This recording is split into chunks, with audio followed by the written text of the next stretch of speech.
BHU entrance exam upgradation एवं locking नियम। ठीक, द्वितीय अथवा आगामी प्रवेश सूचियों में पुनः व्यवस्था। तो इसे हम समझते हैं। अपग्रेडेशन का मतलब क्या है, लॉकिंग नियम क्या है। देखिए, सब्जेक्ट कॉम्बिनेशन आपके अनुसार यदि आपका फेवरेट, आपका मनपसंद सब्जेक्ट कॉम्बिनेशन ना मिला हो तो आप उसे लॉक मत करिए, बस फीस जमा करके आप छोड़ दीजिए। जैसे जैसे सब्जेक्ट आपने चूज़ किया है, पहला नंबर, दूसरा नंबर, तीसरा नंबर, चौथा, मान लीजिए आपको 5वें नंबर का सब्जेक्ट मिला, ठीक है, सब्जेक्ट जो कॉम्बिनेशन है 5वें नंबर का मिला, तो इसे आप लॉक मत करिए, छोड़ दीजिए। जैसे ही 4th में कोई सीट खाली होगी आपको यहाँ पे भेज दिया जाएगा, फिर इसे भी लॉक मत करिए, यहाँ पे जैसे खाली होगी आपको यहाँ पे भेज दिया जाएगा। ये जो है अपग्रेडेशन सिस्टम है। ठीक, आइए इसे हम लोग समझते हैं। देखिए, अभ्यर्थी वरीयता प्रविष्टि चरण में अपने पाठ्यक्रम की वरीयता प्रविष्ट किए होंगे, मतलब वही जो 1 से 30-32 तक भरने का है, तो इसीलिए 1, 2, 3, 4, 5 जितनी भी डाले थे आप लोग, वही है वरीयता प्रविष्ट किए होंगे।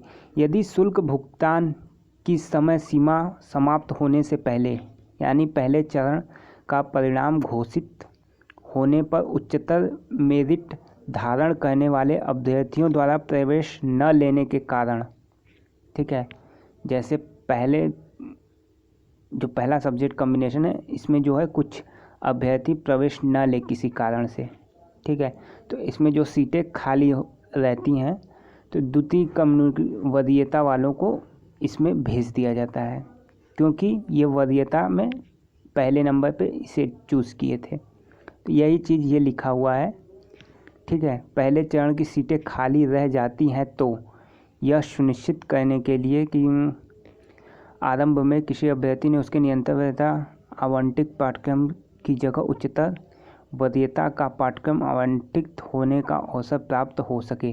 ठीक, तो यही चीज़ है। मॉड्यूल विकसित, ठीक है। आरंभिक आवंटन के पश्चात अभ्यर्थी द्वारा काउंसलिंग के समय दिए गए वरीयता के आधार पर पाठ्यक्रम परिवर्तन में विकल्प में परिवर्तन किया जा सकता है। वो लोग खुद कर देंगे, अपग्रेड खुद होता आपका चला जाएगा ऊपर की ओर, नीचे नहीं आना है। जो आपका सब्जेक्ट कॉम्बिनेशन जिस पे आपने फीस जमा किया है उससे नीचे नहीं आना है, हमेशा ऊपर जाना है। इसीलिए जो है वरीयता अधिक से अधिक चूज़ करनी चाहिए। लेकिन देखिए ये क्या लिखा है, वरीयता क्रम में केवल तभी उपलब्ध होगी जब मेरिट के अनुसार प्रवेश शुल्क का भुगतान अंतिम समय सीमा के भीतर प्रारंभिक आवंटन के लिए कर दिया हो। मतलब आपके पास जैसे लिंक एक्टिवेट हुई, आपका जो भी सब्जेक्ट कॉम्बिनेशन था, आपके फेवरेट का नहीं भी था, फिर भी आपने जो है कम से कम फीस जो है जमा कर दी हो अंतिम समय सीमा के अनुसार, तभी ये जो है नियम लागू होगा। फीस नहीं जमा किया, आपका एडमिशन कैंसिल। ठीक, ये नियम तभी लागू होगा जब आपने फ़ीस जमा किया हो, तो आपको हमेशा ऊपर की ओर भेजा जाएगा, अपग्रेड किया जाएगा।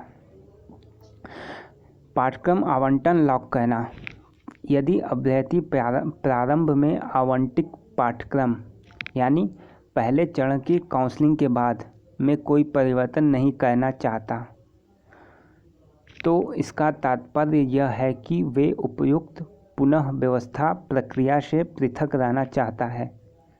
इसका मतलब पहले काउंसलिंग हुआ, आपको एक सब्जेक्ट अलॉट हो गया कि ये आपको मिलेगा, इस पे आपने फ़ीस जमा किया, ठीक, ये आपका फेवरेट सब्जेक्ट आपको मिल गया है, बस।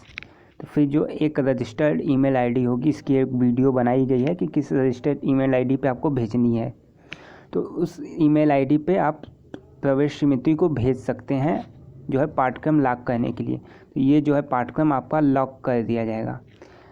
आपने रजिस्टर्ड ईमेल आईडी भेज दी तो वो पाठ्यक्रम आपका फिक्स हो गया, आपको यही सब्जेक्ट पढ़ना है। फिर आपको सब्जेक्ट जो कॉम्बिनेशन है आपका अपग्रेड नहीं किया जाएगा, यानी जिस सब्जेक्ट पे आपने ये मान लीजिए चौथी वरीयता का जो पाठ्यक्रम 1, 2, 3 ऊपर छोड़ के चौथी वरीयता लॉक करा दी, ठीक, रजिस्टर्ड ईमेल द्वारा लॉक करा दी। तो आप अब तीसरे सब्जेक्ट कॉम्बिनेशन में नहीं जा सकते हैं, भले यहाँ पे सीट खाली हो जाए। आपसे नीचे वाला जो है 5वें नंबर का लड़का यहाँ पे आ सकता है, लेकिन आप 4 नंबर वाले 3 नंबर पे नहीं जा सकते। वही चीज़ ये बोला है, उपयुक्त तो पुनः प्रक्रिया से पृथक रहना चाहते हैं। यही चीज़ है कि आप एक बार जो है लॉक करा देने के बाद आपका अपग्रेड नहीं होगा। ठीक है, यदि कोई अभ्यर्थी उक्त तरीके से आवंटन लॉक करता है तो उसे पुनः व्यवस्था प्रक्रिया से अलग कर दिया जाएगा। ठीक है, बात समझ में आई। फिर ये देखिए, जो लॉकिंग का विकल्प है उस दिन अपराह्न 2 बजे तक उपलब्ध होगा, जब उसके ठीक अगले चरण की प्रवेश सूची जारी होने वाली हो।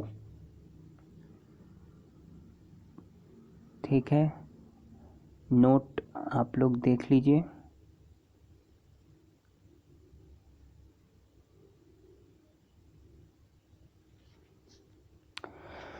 यही कुछ इम्पोर्टेंट टर्म थे। कई सारे लोग बोल रहे थे कि अपग्रेड और लॉकिंग सिस्टम का नियम कुछ उन्हें समझ में नहीं आ रहा था, तो इसलिए एक वीडियो बना दी गई है। तो यही चीज़ है कि सबसे बड़ी बात, अगर आपका फेवरेट जो है सब्जेक्ट कॉम्बिनेशन नहीं मिला तो आप उसे छोड़ दीजिए। ईमेल भेजने की कोई ज़रूरत नहीं, आपको बेस्ट खुद अपने आप लॉक हो जाएगा। जैसे ही सारी सीटें फुल हुई, आपका जो बेस्ट जहाँ तक आप ऊपर जहाँ तक पहुँच सकते हैं वहाँ पे पहुँचा के आपको खुद लॉक हो जाएगा अपने आप। आपको कुछ करने की ज़रूरत नहीं है, बस आप फ़ीस एक बार पेमेंट जो है कर दीजिए। फ़ीस पेमेंट करने के बाद छोड़ दीजिए।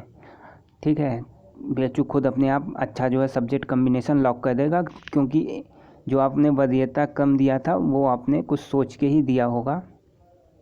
जिस प्रकार से आपको सब्जेक्ट लेना है, ये वरीयता क्रम आपने इस प्रकार से रखा होगा। जैसे 6 नंबर पे हैं, आपने 6 नंबर लॉक कर दिया तो आप 5 पे नहीं जा पाएंगे। तो इससे अच्छा 6 नंबर को छोड़ दीजिए। जैसे ही 5 वाले जो अभ्यर्थी है किसी कारणवश फीस न जमा किए, या 5 वालों को 4 में जगह मिल गई, 4 में सीट खाली हुई, 5 वाले जो है 4 में चले गए, तो आप 6 वाले जो है 5 में चले जाएंगे। तो ये जो है अपग्रेड अपने आप होता रहेगा। ठीक है, चलिए, और चैनल को सब्सक्राइब कर लीजिए। कोई भी इम्पोर्टेंट सूचना है तो यहाँ पे दे दी जाएगी।